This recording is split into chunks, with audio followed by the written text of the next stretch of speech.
무술이의 아들로 태어난 영조는 어머니의 신분에 대해서 콤플렉스를 가지고 있었습니다.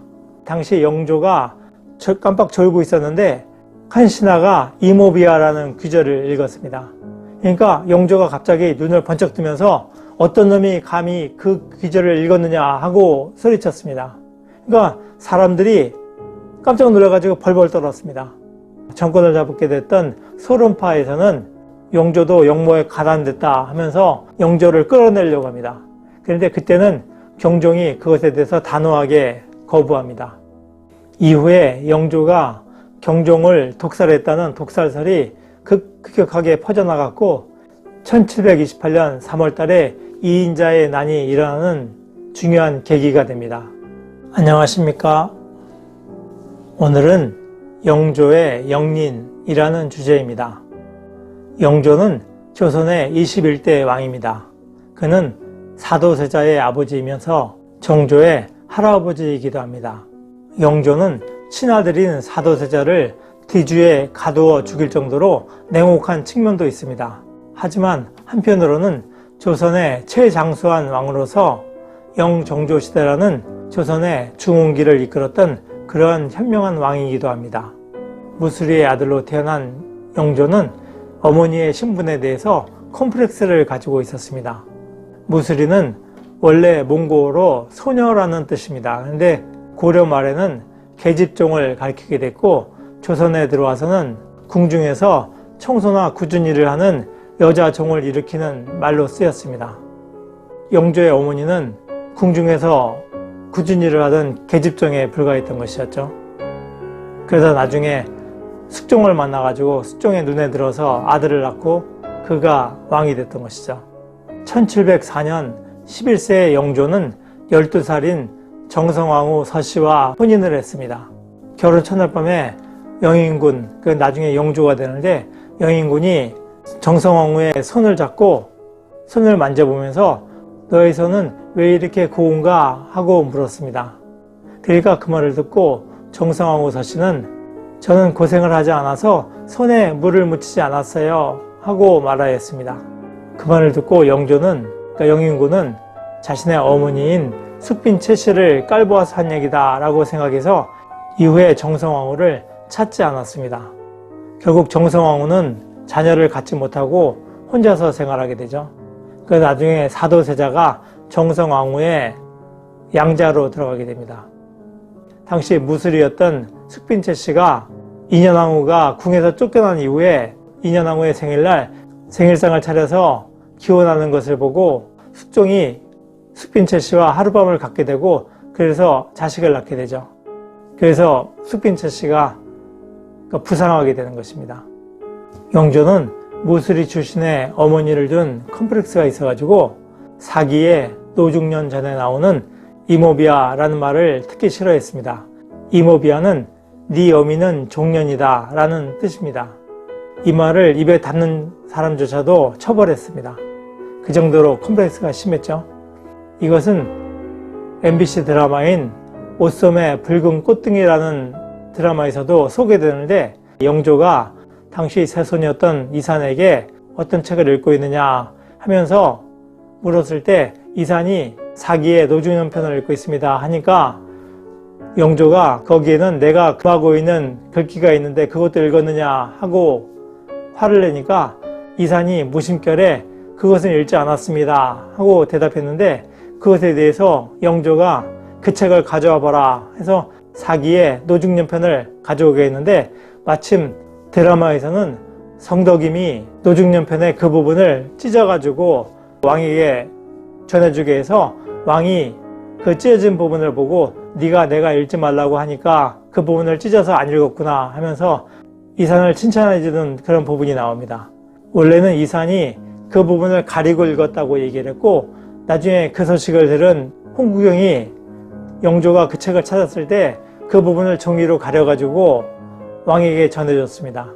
그러니까 영조가 그 책을 폈을 때 그 부분이 가려진 것을 보고 아, 이산이 과연 자신이 명한 대로 그 부분을 읽지 않았구나 하면서 영조가 역시 내 손자구나 하고 칭찬하는 부분이 나오는데 나중에 이산이 홍구경에게 네가 내 생명을 구했다 하면서 크게 신임하고 측근으로서 홍구경을 크게 활용합니다. 그래서 우리나라 최초의 세도 정치가라고 하면은 홍구경을 꼽습니다. 그 정도로 많은 권세를 가졌죠. 근데 그 권세를 남발하다가 나중에 기양을 가게 되는데 그것은 나중 일이고, 세손이었던 정조 같은 경우에는 홍구경을 깊이 신임하게 되는데 그 계기가 되는 사건 중에 하나입니다. 그 원래 이모비아라는 말이 나오게 된 계기는 제나라의 위왕이 주나라의 현왕에게 했던 말입니다. 그러니까 주나라의 현왕이 아버지가 주열왕인데 그 아버지가 죽었을 때 제위왕이 늦게 도착했습니다. 그러니까 장례 지낼 때 늦게 도착하게 되니까 주 현왕이 너의 목을 베겠다 하고 이야기를 했습니다. 그러니까 그 말을 듣고 제위왕이 화를 내면서 이모비아 라는 말을 했습니다. 그러니까 너는 종의 자식이다 라는 그런 말을 한 것이죠.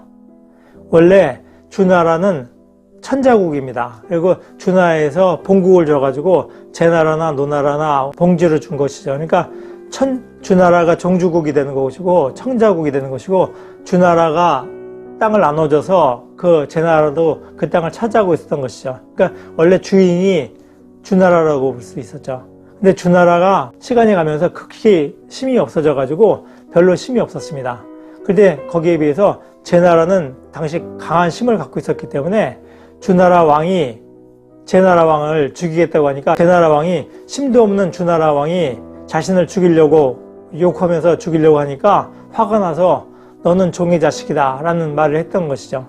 그래서 당시 천하의 사람들은 자신이 모시던 주인에 대해서 저렇게 얘기한다 하면서 제나라 왕을 많이 비난했습니다. 이 말은 당시 조나라와 진나라가 장평대전에서 조나라가 진나라에서 패해서 40만 명이 생매장을 당한 이후에, 그러니까 조나라의 국력이 극히 쇠약해진 상태에서 진나라가 조나라의 수도인 한단을 포위했습니다. 그래서 위기에 처했을 때 당시 위나라에서 조나라를 구원하러 군사를 보냈었는데, 진나라에서 위나라에서 군사를 보내게 되면 너희 나라를 쳐들어가겠다 하니까 위나라 왕이 겁을 먹고 군대를 멈추죠. 그러면서 위나라 왕은 조나라 왕에게 사신을 보내서 차라리 진나라 왕을 천자로 모신다고 하면 진나라가 물러날 것이다 하고 권합니다. 그래서 조나라 왕이 고민을 하게 되는데, 당시 조나라에 머물렀던 노중련이가 위나라의 사신을 만나서 위나라가 조나라와 함께 진나라를 천자국으로 받들게 되면은 자신이 진나라 왕으로 하여금 위나라 왕을 죽이도록 하겠다라는 그런 말합니다. 그러니까 위나라 사신이 깜짝 놀라면서 당신에게 무슨 그런 힘이 있느냐 하고 얘기를 합니다. 그러니까 노중련이가 천자들은 제후들의 생살 여탈권을 갖고 있기 때문에 만약에 위나라가 조나라와 함께 진나라를 천자국으로 받들게 되면은 진나라가 나중에 위나라의 왕을 죽이겠다고 하게 되면 꼼짝없이 죽어야 된다. 과거에 상나라의 주왕이 폭군으로서 신하들을 함부로 죽였던 것을 예로 들었습니다. 그러면서 만약에 진나라를 천자로 받들었다가 진나라의 천자가 위왕이나 조나라 왕을 죽이겠다고 하거나 그 나라를 마음대로 하려고 하게 되면 어쩔 수가 없지 않느냐. 지금은 같은 왕의 입장이니까 진나라에서 무슨 지시를 해도 듣지 않을 수 있는데, 만약에 천자로 받들고 나서 나중에 그의 말을 거역하게 되면은 천하의 위신거리가 된다 하면서 예를 들었던 것이 그 제나라 위왕이 주나라의 천자에게 이모비아라고 했다가 천하의 사람들의 비웃음을 받았던 얘기를 했습니다. 그 말을 듣고 위나라의 사신은 내가 잘못 생각했구나 하면서 다시는 진나라를 천자국으로 받들자는 얘기를 하지 않겠다 하면서 돌아갑니다. 그리고 얼마 후에 위나라의 신능군이 위나라의 군대를 이끌고 조나라를 구원하러 와서 조나라가 구원되고 진나라 군사가 물러나게 되죠. 아무튼 이모비아에 대해서는 이러한 고사가 있습니다.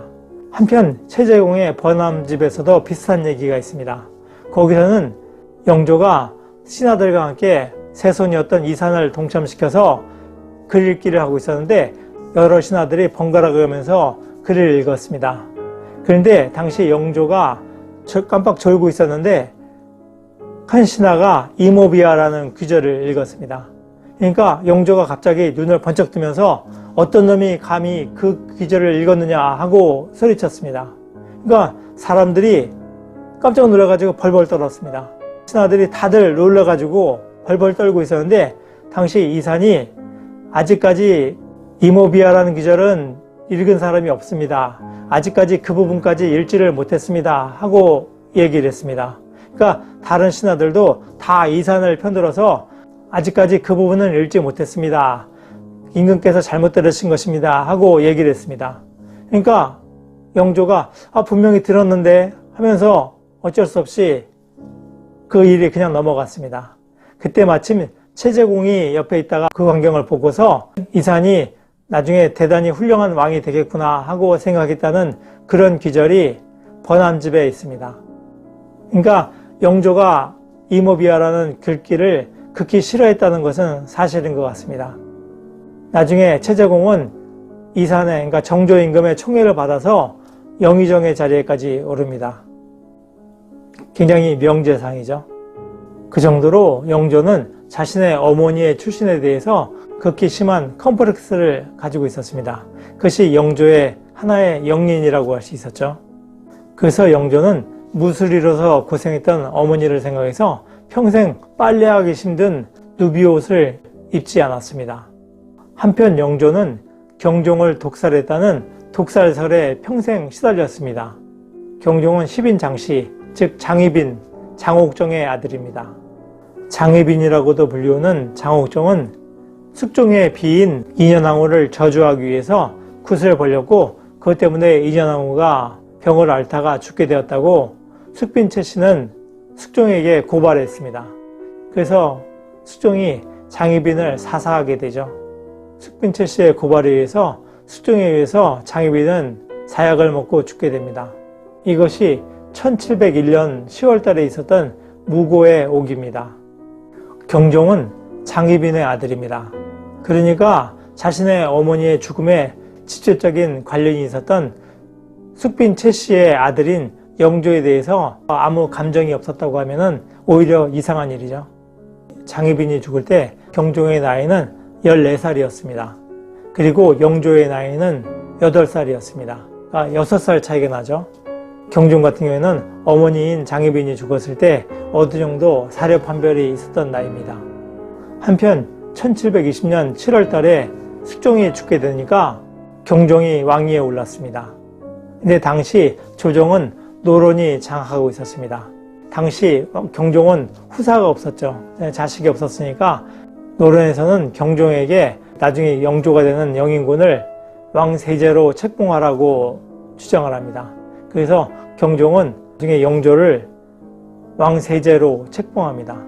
노론들은 더 나아가서 경종에게 경종이 몸이 병약하니까 영인군에게 대리청정을 시키라 하고 주장을 합니다. 그래서 처음에는 경종도 그 대리청정 주장을 받아들여서 영인군에게 대리청정을 시키려고 했습니다. 경종 같은 경우에는 장희빈의 아들이죠. 그러니까 노론 같은 경우에는 장희빈이 죽는데 장희빈이 사사받는데 결정적인 역할을 했기 때문에 경종이 왕이 되면은 자신들의 목숨이 위태로울 수 있다 생각해서 경종에게서 어떻게든지 권력을 떼어내려고 했던 것입니다. 그래서 영조에게 권력을 넘겨주려고 했던 것이죠.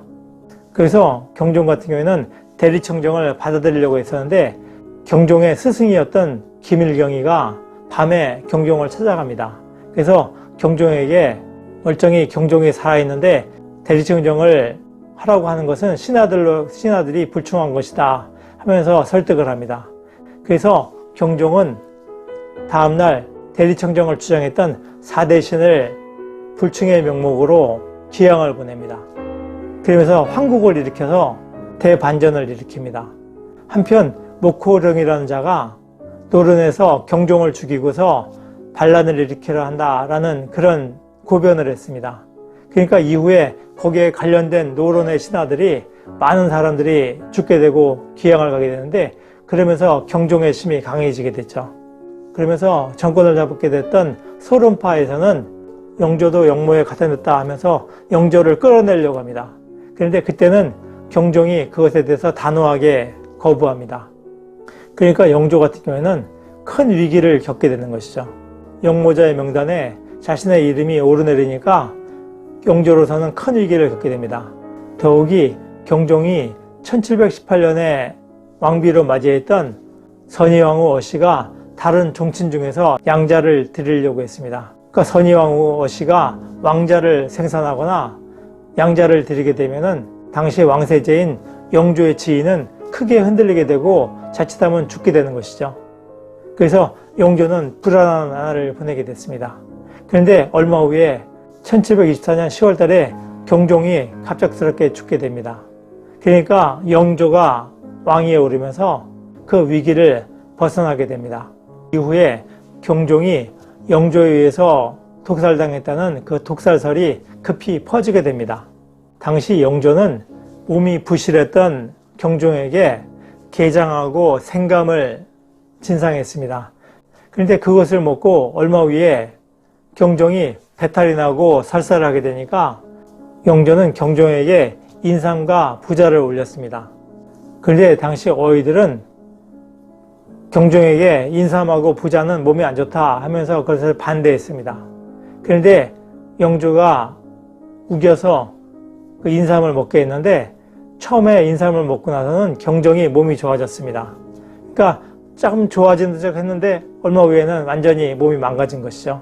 이후에 영조가 경종을 독살했다는 독살설이 급격하게 퍼져나갔고 1728년 3월 달에 이인자의 난이 일어나는 중요한 계기가 됩니다.